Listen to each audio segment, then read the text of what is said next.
3, 2, 1. Wa na'udzu billahi min sururi anfusina wa min sayyiati a'malina. Man yahdihillahu fala mudhillalah wa man yudlilhu fala hadiyalah. Asyhadu an la ilaha illallah wahdahu la syarikalah wa asyhadu anna Muhammadan abduhu wa rasuluh. Allahumma shalli wa sallim ala nabiyyina wa rasulina Muhammad sallallahu alaihi wasallam wa ala alihi wa ashabihi wa man tabi'ahum bi ihsanin ila yaumiddin, amma ba'du.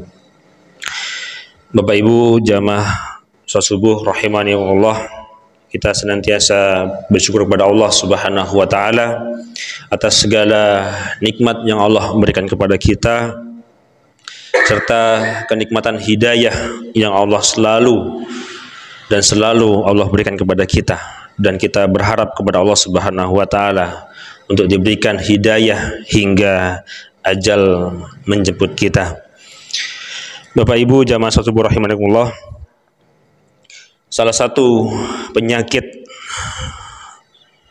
dalam diri kita sebagai manusia yang memiliki hawa nafsu dan hati adalah penyakit was-was atau keraguan atau gundah di dalam hati kita.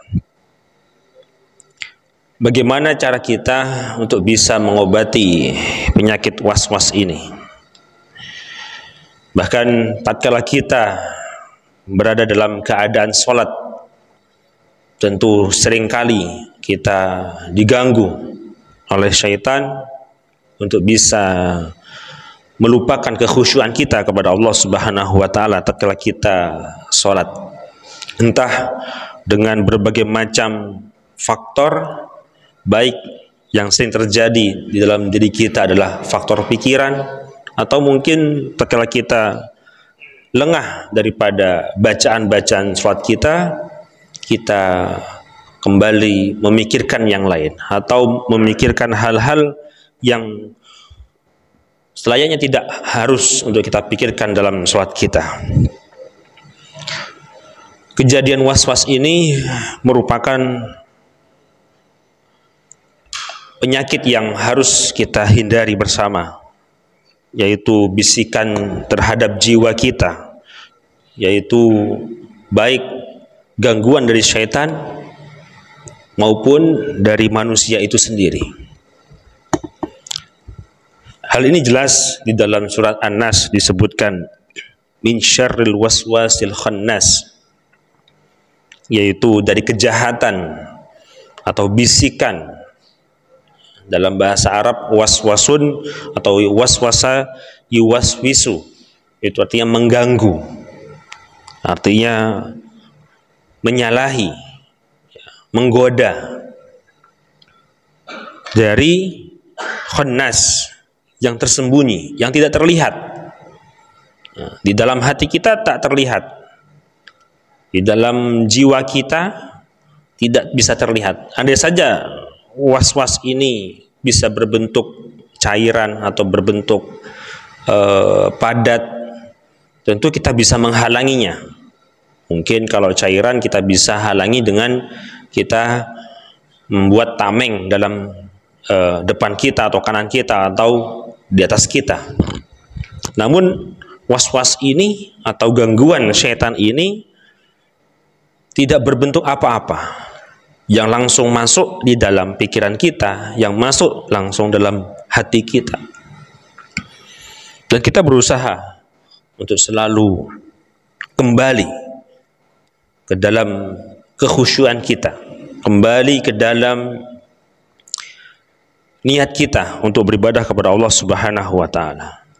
Bapak Ibu jamaah salat subuh rahimakumullah, di antara sebab-sebab munculnya was-was ini atau sering terjadi kekhawatiran, gundah, keraguan di dalam hati kita, yaitu yang pertama adalah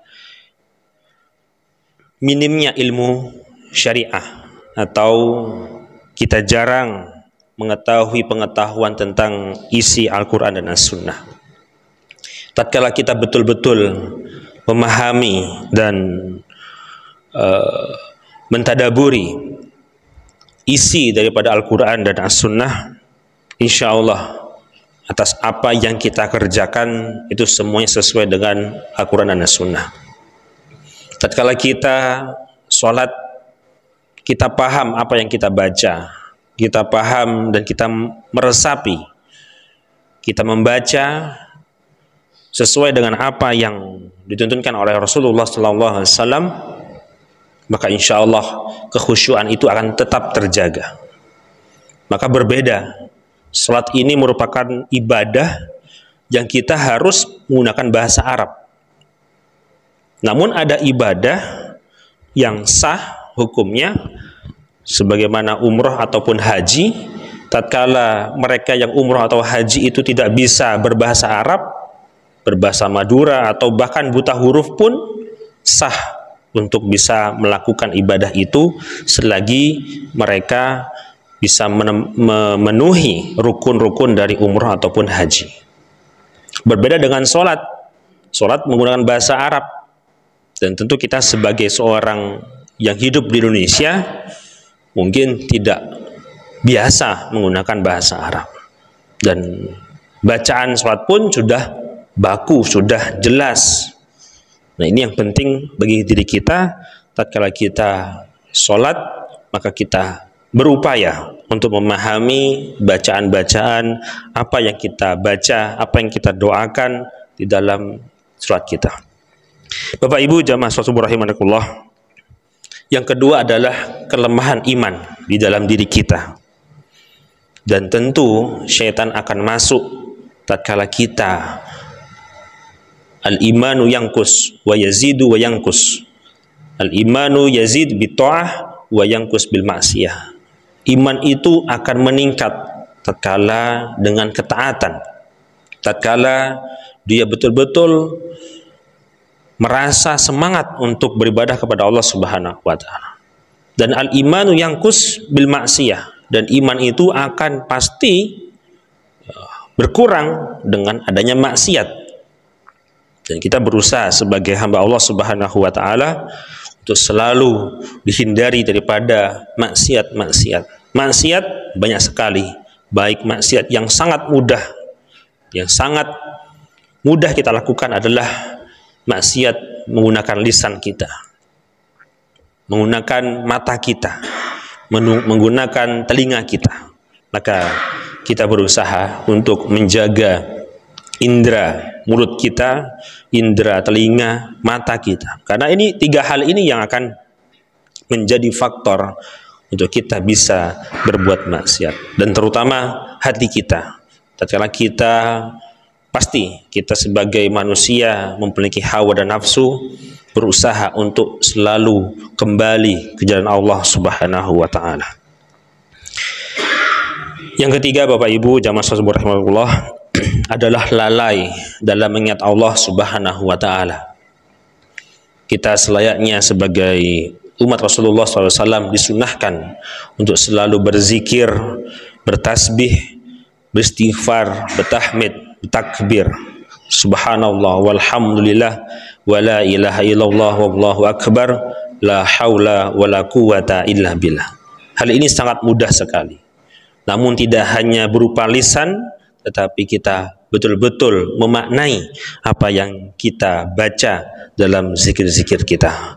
Semoga Allah Subhanahu wa taala memberikan kita keteguhan hati, keteguhan iman, dan kita diberikan kemudahan untuk selalu mengingat Allah Subhanahu wa taala, dan Allah selalu memberikan kita keimanan, bahkan kita berusaha untuk menjadi seorang yang muhsin, dan Allah memberikan kita kemudahan dalam beribadah kepada Allah Subhanahu wa taala, dan kita berusaha untuk dihindari daripada sifat was-was ini. Amin amin ya rabbal alamin. Aqulu qouli hada wa astaghfirullah li wa lakum wastaghfiruh innahu ghafurur rahim. Subhanakallahumma wa bihamdika asyhadu an la ilaha illa anta astaghfiruka wa atubu ilaik. Assalamualaikum warahmatullahi wabarakatuh.